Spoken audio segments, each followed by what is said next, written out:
ئەمڕۆ سێ ساڵتیە پەڕێ بەسەر کۆچی ڕابەرمان مام جەلال پەیاممان وەکو یەکێتی نیشتیمانی کوردستان بەهۆی ئەم نەخۆشینەوە و ڤایرۆسی کۆرۆناوە نەمانتوانیوە چاڵەکەکانمان فراوان بکەین بەڵام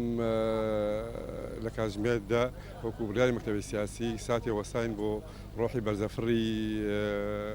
ڕابەرمان مام جەلال ساڵانی ڕابردوو توانیمانە چارەکەمان فراوانکەین بەڵام ئەم ساڵ تەنها ساتی وەستان بوو بۆ ڕۆحی بەرزەفڕی گەورەمان مام جەلال. مام جەلال هەڵەگەیە شتی زیاتر و گەورەتری بۆکە لەبەرەوەی لە دەستدانی مام جەلال تەنها کورد نەبووە بەڵکو هەمووی عێراق و ناوچەکە و بگرە لە ڕۆژهەڵاتی ناوەڕاستە کلێنێکی فراوانی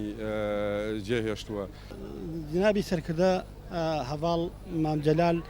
یەکێ لە دروشمە سەرەکیەکانی ئەوە بوو کە هەمیشە ڕێزگرتن لە کەسوکاری شەیدان و ئەنفالکراوان و ئەوانەی کەوا لە خەباتی چەند ساڵەی کوردستاندا زەلوورجیانیان بەرکەوتووە یەکێ لە وەفاکانی مام جەلال هەمیشە دووبارەیەکەینەوە و هەمیشە جێگای شانازیە بۆ ئێمە ڕێزگرتن بۆ لە کەسوکاری شەیدان و ئەنفالکراوان و زیندانی سیاسی. بەڕاستی یادکردنەوەی ساڵڕۆژی ئاوابوونی ئەتوانم بڵێم ئازادی و مافەڕەواکانی ژن بوو چونکە مام جەلال کەسێک بوو بۆ ئێمە ژن پشت و پەنا و ئەو کەسە بوو کە لە هەموو جێگایەک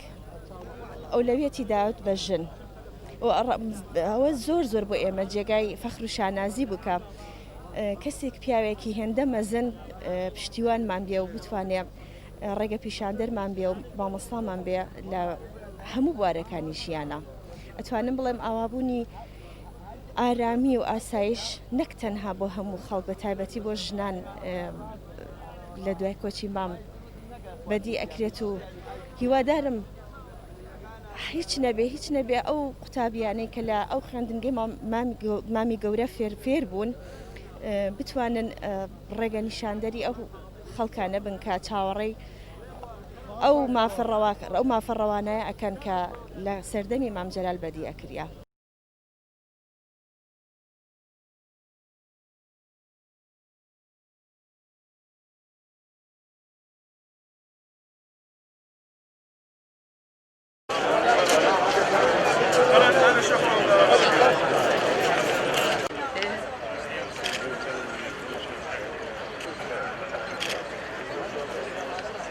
كان قال كمان سرقته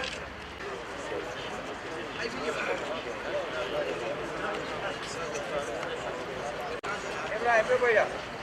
ابراهيم بين الناس ابراهيم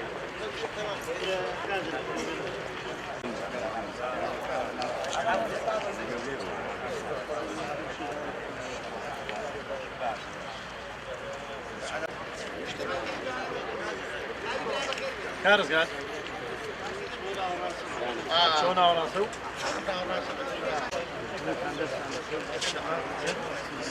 دانا في مرة بيت أيرا وكامل بدو يا قروشي لقطر.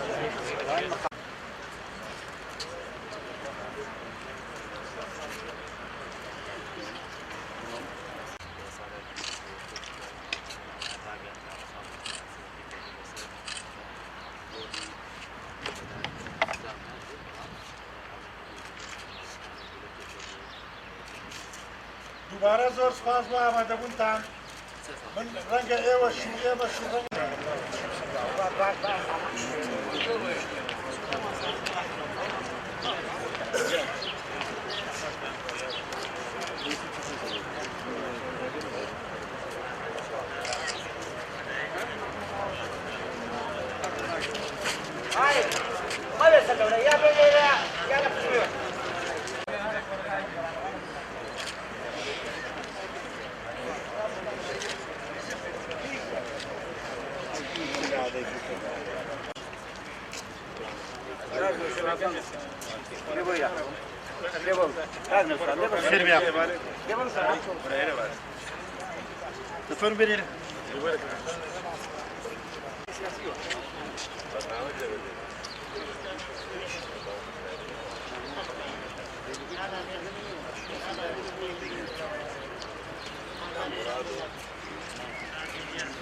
Sağ ol canım.